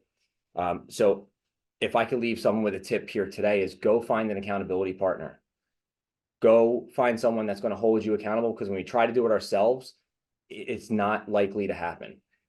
So the numbers in our business, as many of the real estate professionals know, is, how many contacts are we making today? How many appointments are we setting? How many appointments have we gone on? What are we putting under contract, right? How many listings are we taking? What are we putting under contract? How many close? What's the volume? What's the income? The more you get to learn those numbers of the business, the easier it is to predict what your business is going to look like in the future. Right. And that's what I really honed in on over the course of time when I was creating, building my business, going from a solo agent into building a team. So knowing the numbers that are lifeline of the business, that will lead to some of your best years ever with regard to your income. It's also going to help you buy your time back. So, as I grew the team, I was able to leverage more to spend more time with my children. Right, to grow my family, to be on vacation and not have to worry about having to be everywhere every time. So that was really important for me. But the things that now keep me going, and this is the third insight, is personal growth and strong mindset, pushing through it. So, I like to always ask, people is, what are you reading? What are you listening to? What skills or habits do you want to build on, right? What skills or habits do you need to, what habits you need to let go of, right? Like what that question earlier that you talked about, that you journal about, is fantastic. I actually sat there and redid a lot of my affirmations as you were talking, Hal, so I appreciate that. And then what philosophies do you live by? What are your core values? These are all things, like, if you don't have a purpose for who you want to become, who you need to be in order to get to have your best year ever, then I think that's what's going to hold you back. And I think putting the emphasis on that, I struggle with visualization, and that's one of the things I'm working on this year, right? So I'm always working on something. So who are you hanging out with, and what are they doing that you could be doing, that if they're more successful than you are? I think, what is it? The 5 people that you spend the most time with, that that's kind of what you want to look at. But I want to leave with this. It actually was an email that came to me from John Maxwell's podcast this morning, and there are 4 tips on boosting your productivity. So 1, visualize a winning outcome. 2, start working. 3, focus longer than other people. And 4, constantly reevaluate. Now, take action on this. So John finished up with this, is let's get practical. So answer these 3 questions, and I will type them in and drop them in the chat. 1, how would you describe your vision for an ideal future? Describe it in as much detail as possible. 2, what are your current downhill habits in your life that are robbing you of your ideal future? Take your time and write them down. And then 3 is finally, what uphill habits do you need to cultivate to replace the downhill ones? So I'll type those in and I'll drop them in there. Thank you guys for the time, and thanks for everything, Hal and Kristen specifically there. Dan, thanks for the preparation that went into that, man. So much value, so much gold in what you just shared. And I love your background too. That's a sweet board. Thank you. He did that one. Dude, thank you, Dan. That Appreciate was fantastic. And I freaking love Maxwell too. And I it. thank you. Appreciate it, guys. I love how you said on the skills too and habits, and that's what you're asking. I think that's whenever people ask me about books, I'm like, well, what exactly are you working on right now? like, like I could tell you any, anyway. Love it. Vic DeCaro. So Vic, I'm really grateful for you. You're in our Northern Virginia area. I just was at one of your events that you threw. Thank you for the flowers today. You gave flowers to your speaker. Like, thank you. Yeah, you've done like $800 million in business. You're, I'm going to swear on my own thing. You're a badass in real estate. But I'm excited to hear what you have to say about, like, I believe best year ever, purpose, and yeah, take it away. Yes, thank you so much, Kristen, for having me. I'm just so grateful to be here to learn and share and be alongside speaking here with Hal. I'm also just jittery because, I've watched you, I think it was back in 2020 when Kristen brought you on, and was just really inspired by not only your book and everything that you've done, but what you've been through and overcame. So, so awesome on that. So today, I just wanted to share a little bit about, how to have your best year ever. For me, having your best year ever is really about setting clear goals and staying focused and taking consistent action every day. And sometimes that can be really overwhelming and thinking, oh gosh, there's all these things you have to do. And the reality is you just have to do a little bit of something every day to try to improve just 1% every day. That's all I'm trying to do, 1% better every day. And of course, every year I want to make it my best year ever. But this year is even more special because in January, I turned 50. So, I'm grateful to live 50 years. I'm officially over the hill and I'm excited about this next hill I'm going to be climbing. And it's also the year that my daughter, who's my firstborn, is graduating from high school and going off to college. So real big milestone year for us this year. She is committed to Clemson. So I'm officially going to be a Tiger mom. I am proud to be a Tiger mom. So go Tigers. And so anyway, bittersweet in many ways, but just really grateful to be here for it. So what are some of the things that I want to have for my best year ever? And then I'll lead into what are the things that I do to kind of keep my mind straight. And actually, Dan pretty much said everything, so I don't really need to speak, but I'm going to go through all of my stuff. It's very similar to what Dan said. But my goals are for my team this year, we're going to hit 100 million. We want in production sales volume. And my EXP organization is now at 291 agents in my organization. My team itself is 15 with half of the people in production. But my organization, which is other teams that are within my group, we have 291 people, which is so exciting. But I would like to grow that to 500 agents. So pretty much, a little bit under doubling that. And we're well on our way to do.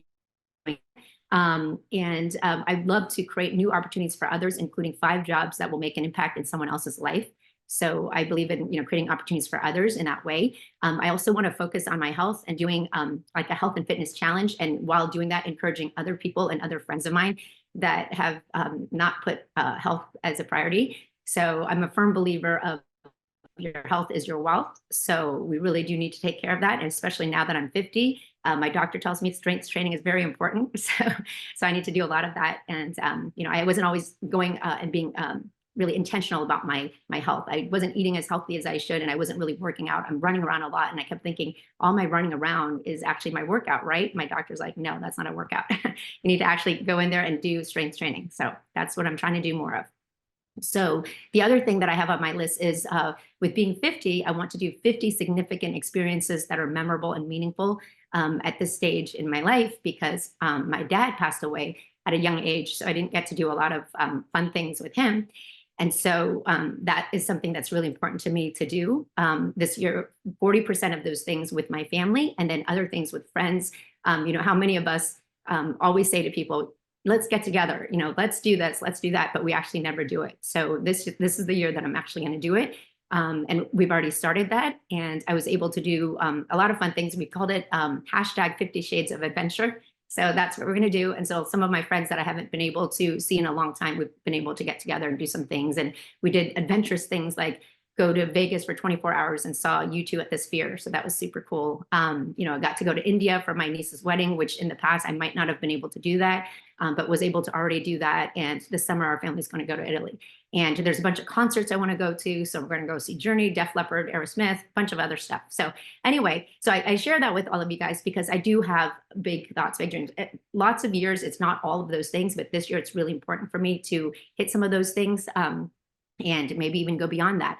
So I could not be doing any of these things if it wasn't for my amazing team and the systems that we put in place. And I have what we call production partners. So at the event that Kristen talked about last week, I spoke about that. We don't have enough time to go through that, but I really highly encourage all of you here. A lot of you guys are realtors. You know, we do so much. We're always on the hamster wheel. How much of this can you actually get help in order to leverage? And so this year I've already added my second production partner because my main production partner, I don't want to burn her out. And so that was one job opportunity so far that I've created. I brought Nick on as my second production partner. So anyway, and they helped me be able to, you know, serve clients at the highest level while still allowing me to be in production and work remotely and be able to do all these things that I just told you was my goals. So, so how are you going to be able to do these things? Well, obviously you have to set specific and achievable goals. So as you heard me say, it was very specific. These are things that I'm going to do. If you just say I have these big goals, but you don't have anything that's measurable, it's really hard to know, are you on track? So you need to make sure that you define that and define it early. And maybe you have to switch it. So right now I just talked to a few people that, you know, after the first quarter, they're like, maybe I need to switch this, or something came up that became more important. Sometimes things is thrown our way in life that, you know, like Hal talked about, like health stuff, like you don't expect those things to happen. But when that happens, you know, your priorities might change, things that you have to do might change. So reevaluate that often, but make sure that it's specific and measurable.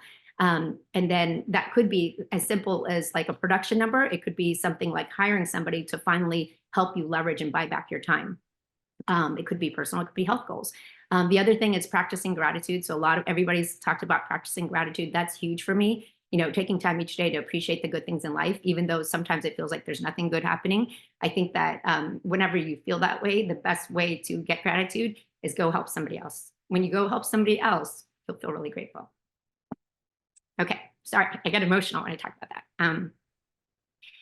Okay, prioritize self-care. Make sure that you make time to nourish your body, mind, and soul, like exercise. I talked about that before, meditation. And also, you know, as realtors, we always work so much, we don't have always time to have fun. So make sure you find a hobby. I used to not have any hobbies just because I just really didn't know what that really was. But now I love tennis and golf and going to concerts and traveling and stuff. So make time for that. Make sure that you're organized, right? So audit your calendar. How do you stay organized? For me, it's definitely my calendar, and we've incorporated Calendly, which makes it easier for people to schedule things on my calendar and helped me stay on task and appointments. And then just make sure that you audit it frequently, because there might be things on there that you no longer need to be doing. So I do a lot of auditing of my calendar.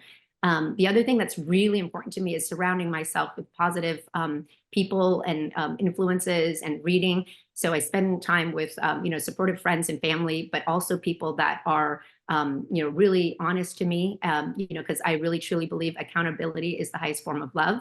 So they're going to be honest to me and tell me when I'm off track or I'm doing something wrong, versus somebody who isn't nice, who doesn't tell me, but just, you know, lets it go. That's actually not as helpful as somebody that's kind and tells me the truth, even though the truth might hurt. So those are the people I surround myself with. I continuously try to learn and grow, challenge, you know, myself to learn new skills and pursue new interests. That is exciting. Of course, reading books. And then I'm learning that, you know, I read really fast, or I listen to Audible really fast. I have to reread or re-listen to it because there's a lot of stuff that I miss. And, you know, sometimes we just all need that refresher. So I'm right now, instead of reading a bunch of new books, I'm rereading some things that, you know, just going back to the basics and stuff, which is really great. And then for each one, I'm trying to pick 3 things that I can implement from it. Because if I try to implement everything, nothing's ever going to happen. So always pick 3 things from the books that I read to try to implement. And then embrace change. Of course, right now, there's so much change going on in the world, but especially in the real estate world. So being open to, you know, those changes and being able to be flexible and, you know, pivoting as needed, and not getting, you know, overwhelmed by it or affected by the negative news and all these things that then paralyze you. So I'm embracing change. Every time that something kind of bad or something challenging happens, I've been able to come out better. So in 2008, 2009, it was scary when I had just gone all in on real estate. All of a sudden the market like shifted and changed, and then the market crashed. And so, during that time, a lot of agents left the business, and I was able to say, you know what, I'm going to go get my CRS designation. I'm going to use this time to educate and really ramp up because it's going to turn around. And sure enough, it did. And I was ready for it. So definitely embrace change and stay resilient on that. And then I mentioned flexible. And then Dan also mentioned, accountability and coach. I highly, I just talked about accountability. I really, really believe in that, because I think a lot of times it's easier to let ourselves down. But when you have somebody that's holding you accountable, and that could be your kids, it could be anyone, but really an accountability partner that understands kind of the ins and outs and all the things that you want, that person, it's harder to let that person down than to let yourself down. Like if you're going to the gym and someone's going to be meeting you there, it's harder not to show up, right? So you might not show up if it's just yourself going. So definitely get an accountability partner or coach, and then make time to celebrate your successes, right? Acknowledge the hard work and everything that you put into it, and make sure that you reward yourself with the things. And if you tie in family and people, like for me, I bring in my kids and I say, if we do this, if I hit this, we're going to get to go on this trip, or we're going to get to do this experience. And, all of us were more about the experiences and the memories than about, the actual thing, material things. But just celebrating those little successes will go a long way. And I'll close with the tools that keep me on track is really kind of basic stuff. I see some of people here I know I've talked to before about Evernote. I still use Evernote. That's my note taking. I'm kind of a paperless person, so I don't really use notepads and things like that. But Evernote is my notepad, and I keep that and I look at it every single day. I use Pinterest for my dream board, right? So my Pinterest dream board and all the different things that I want for either my kids and my family and all these things. So I use Pinterest. I use Instagram. On Instagram, if you guys are not using the tool where you save, if you see some inspirational things, save it, and then you can categorize it based on what. So I have it like parenting stuff that's inspirational to that. It might be video stuff. It could be marketing. It could be, whatever books that I want to read. But I use Instagram as my way of categorizing those things. And then, of course, I mentioned Calendar and Calendly. So those are the things that I'm using. And that's all I got. Awesome. Vic, you're so inspirational. And I just, for me, your point about reading like stood out to me. Rereading books, I think, is so important, because most of us, there's this thing where it's like, oh, I'm reading a book and it's a sense of accomplishment to finish the book. And I love what you said, like you clarify these 3 things that you're going to implement and actually to get value out of the book. So anyway, I really appreciate that tip for everybody. And I hope you get that. Rereading books to me is more valuable than reading books, because when you reread it, you're conditioning the information. When you first read it, you're being exposed to the information. So anyway, yeah, thank you. Inspiring all the way around. Thank you. Thank you, Hal. Thank you, Vic. That was amazing. And it's funny when people ask me what I'm reading, I'll list off like 10 books that I'm rereading. So it's like I love that you just said that. Okay. And we are, we're gonna send out afterward too. So if you didn't take full notes on that too, we're gonna be sending out like the chat and also like a cleaned up like transcript of today too. So because there's so many good things everybody's saying.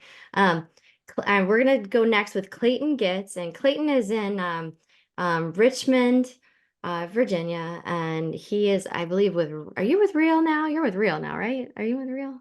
I think so, yeah. And he is super inspirational. I actually remember seeing one on Facebook like years ago that you did, and I like cheered along because I was like, yeah, Miracle Morning, because you did like this whole talk thing on Facebook like back in the day. It was like a little while back. So it's like weird, 5-6 years later, here we are doing this, talking about Miracle Morning. So Clayton, I know you have some great tips and purposeful life, and you're gonna do a great job. Thank you, and take it away. Yeah, thank you, Kristen. Hal, thank you. Yeah, so I'm really right now enamored with this concept of being the one or becoming the one. I have a mentor that actually wrote a book. His name is Justin Prince, called Be the One. And this concept, it really hit home with me because my mom was actually born in Quebec, Canada, and she was kidnapped into this country when she was 7 years old, along with her older brother and her younger sister. And so, long story short, she had a really, really rough childhood. And she ended up raising 3 of us by herself on, roughly $18,000-$19,000 a year, which kind of sounds crazy to me right now. But, she worked 6-7 days a week. And we, I not having a father, not having a mentor, and my mom working all the time, I kind of grew up with this limiting mindset. And I certainly did. I wasn't surrounded by the, inspiring people, if you will, other than my mother, but she was working all the time. So, what I love about this concept of being the one or becoming the one is she's the one. My mom is the one that made all of this possible, that made everything possible. And so I think about now, I have 2 little girls that are 16 and 14. I'm married to my best friend. And, at one day, we're going to go visit, grandma's grave. I hate to sound morbid, but that's the truth. We're going to go visit grandma's grave. And we look down, I'm going to tell my kids and my grandkids that she was the one. She was the one. She was the one that made it all possible, right? She was the one that taught me how to love, that taught me about hard work. She was the one that created this legacy for all of us to build off of. And so, how do you become the one? That's really the question. How do you start becoming that person that future generations are going to point to that said she was the one, he was the one that made all of this possible? So I have 5 tips to hopefully help you become the one. So I'm going to share my screen here for just a minute. Love that. All right. So Twain said that the 2 most important days in our lives are the days that we were born, the day that we were born, and the day that we actually find out why we were born. I think we can all agree. Why so many people I think are drawn to Hal is because he knows exactly who he is. He's living his purpose.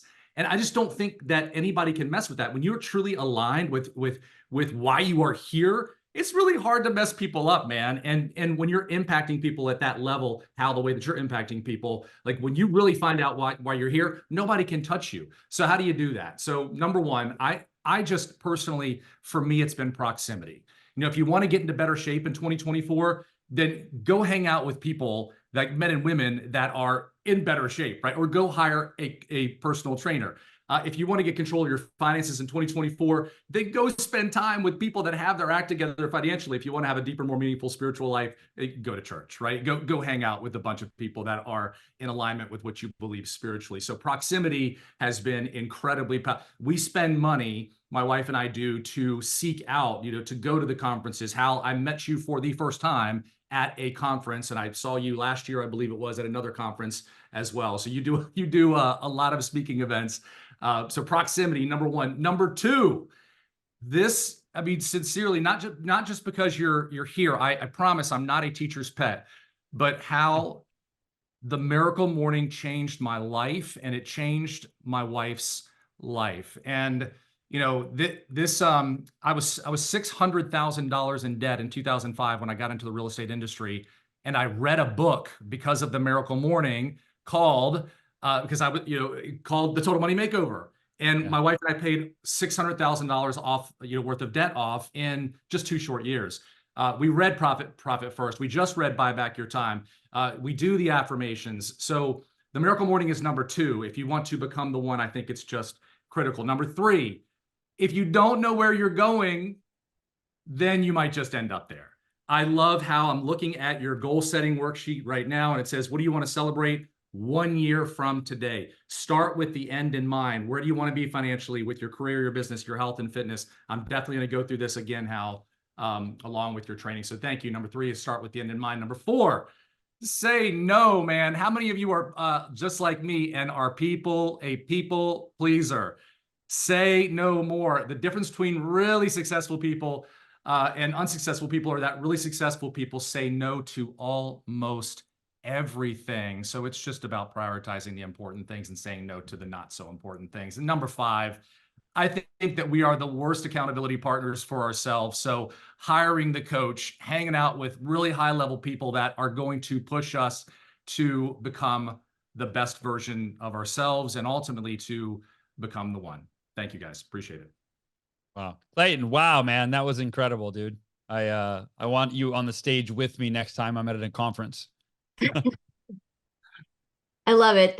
Thank you. Thank you very much, Clayton. I really, really appreciate it. That was awesome. And I'm not surprised you've read all those books and done those things. And you've been consistent with your Miracle Morning. I've seen it, and I've seen it online at different times. So I'm really happy for you.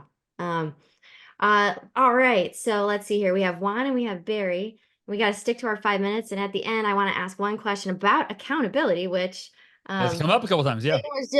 Clayton was just talking about accountability. I'm very excited to hear that one with Hal at the end too. So, Juan, you are an amazing human being. You did, I don't know, like 100 million last year. Like you guys do a lot of business. I didn't look over there. You've done like 2,000 transactions, kick butt guy, but you came from El Salvador. We talked about like, pennies rubbed together, and then now you're huge investor, huge real estate team, but I just love every time I see you, mindset wise, how you talk about things you're grateful for.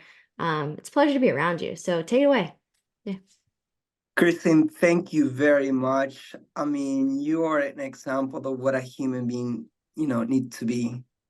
Thank you for bringing these amazing souls all together in this platform. Paul, I mean, wow, I had not read, I mean, I have not heard your story, but you could actually have all the excuses why you probably wouldn't be in this world right now, or be depressed or this and that. But wow, resilience. I mean, stories are the ones that transform people's life and power. And, we are all unique individuals. Every one of us is a masterpiece, and that we have our own journey. And so our only job in this life is to discover that purpose, discover those talents that God gave us to actually help the world, because we all need to help out each other. We all are here not for our own, but to make people's life better. So, if you can imagine a 3-month-old baby and a coffee fields in El Salvador, that was me. The chances of me making in this world were zero. I grew up with no parents because my mother couldn't make ends meet and she had to abandon us. And,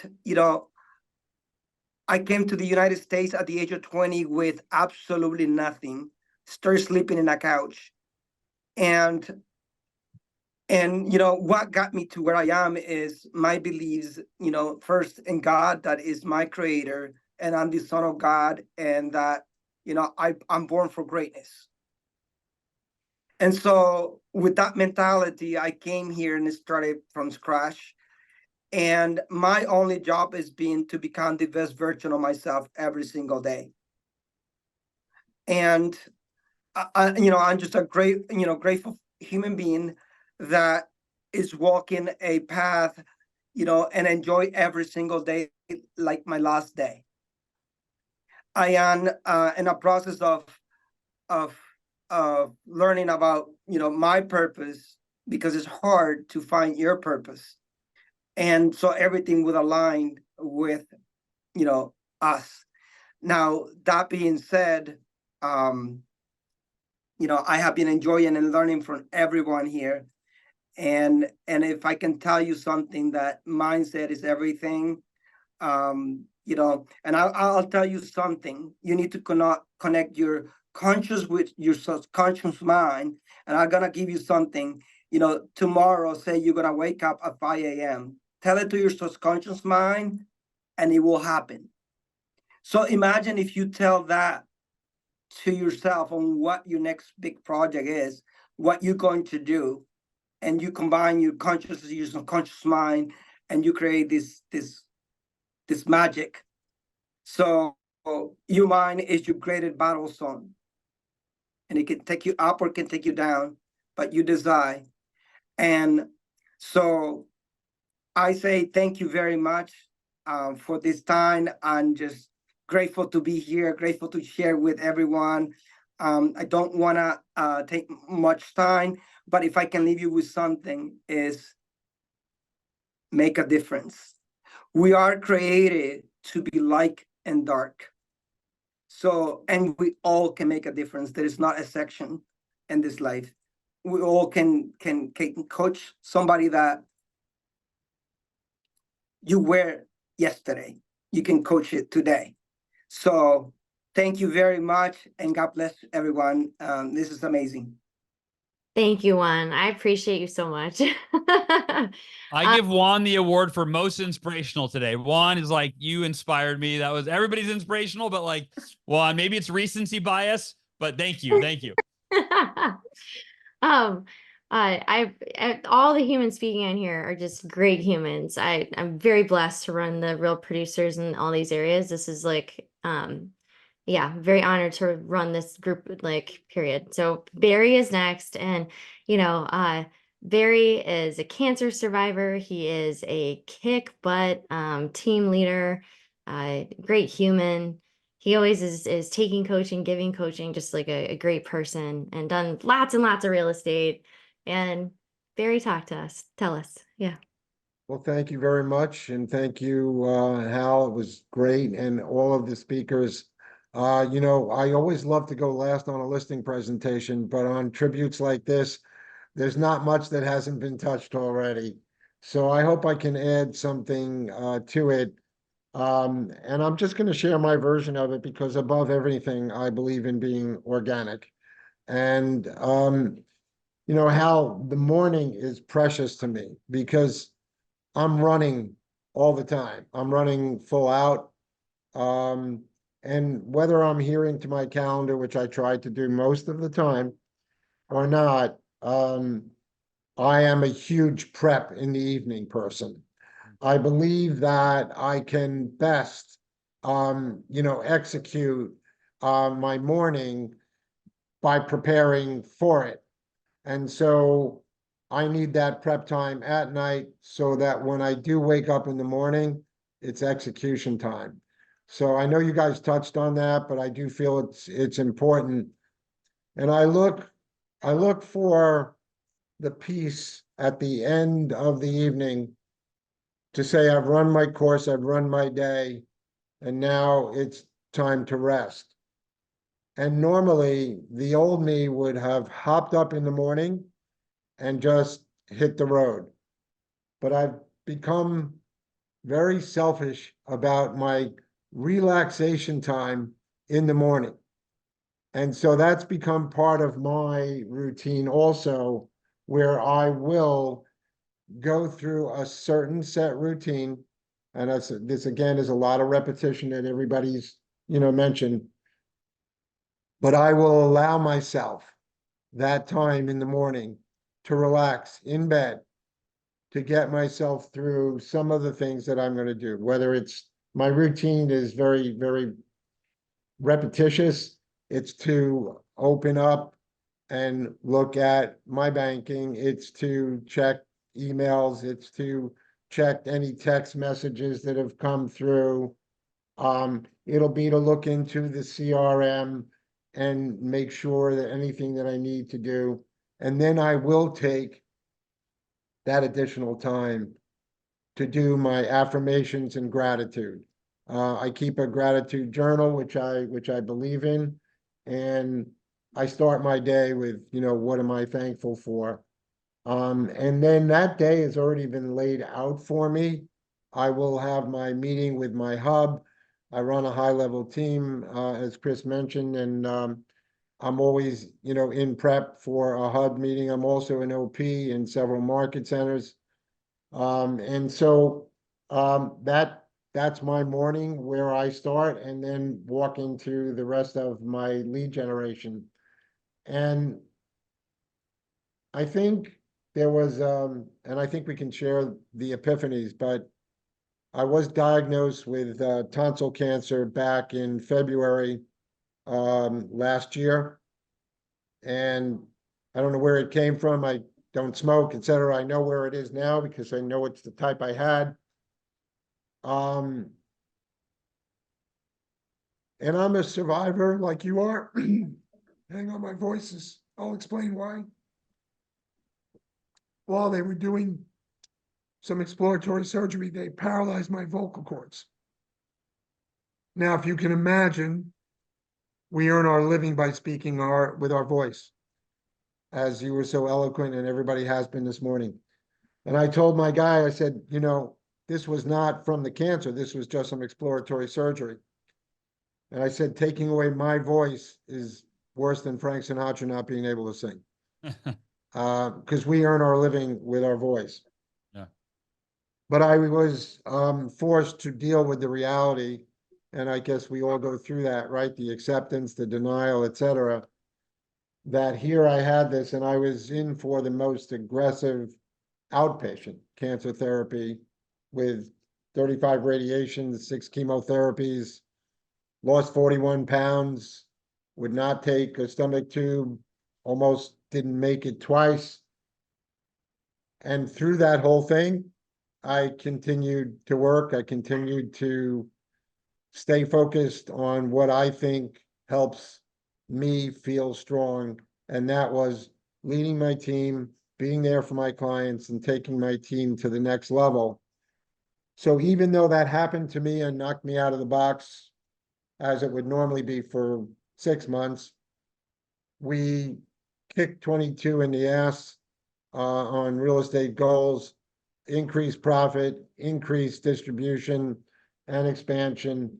And I am also, just like you, kudos to my team that was there to help me rally it. But I had 2 epiphanies that, for lack of trying to just add something new, that came to me. And one was that prior to that, I lived to eat, and now I eat to live. Was very dramatic. And the other thing that I want to just share from just a different slant of view for some of, again, everybody's been very on point with their experiences. The other one was, while I'm worried and always concerned about earning more and doing more and building more, I went from being worried about having enough money to thinking of myself and everything I owned and worked for in a green bag going somewhere else, and being in a box and not having anything that I can do or whatever with that money other than leaving it to somebody. And so I did rebalance, and I went to the point of really making some major changes in time-life balance. I have a beautiful bride, 7 years, and we have been traveling throughout Europe. So keep up that to-do list. We have just went into a contract to build a home down in Florida. We're expanding down into the Florida area. And we're making sure that we're journeying. And the entire trajectory for me changed after that, which was to fill in and have everybody else handling on the transaction side and being able to pour into my team. I do a lot of coaching, teaching. I sit in Gary Keller's top 200 teams, so I'm teaching around market centers. And I developed a course called The New Frontier in Real Estate and How to Be a Disruptor in Your Market. So my trajectory now is to speak, coach, give, share, mentor, train, and wearing several hats of being an agent, team lead, operating principal. Everything that I have is about sharing whatever I can share in the secret sauce with everybody else, so I can hopefully increase their lives exponentially and give back, which is kind of what I'm all about. So 2024, we have a huge year in front of us. We are, again, expansionary. I'm sailing with a different captain, and everybody, in my opinion, my relationship with religion is personal. My relationship with the universal is that we are here to serve, and to serve him, and to serve ourselves. And so my focus is self-mastery and giving back. And that's what my 2024 looks like. So hopefully I added something a little bit new. It certainly was personal. And I thank you for the opportunity, and I thank all of the speakers. And Hal, I appreciate it. I'm going to take some notes and go back, re-highlight, and take a look at the book again. And I appreciate you. Thank you. Awesome. Thank you, Barry, man. You are an inspiration as a fellow cancer survivor. We have more work to do, and I'm glad that you can still use your voice because you use it well, brother.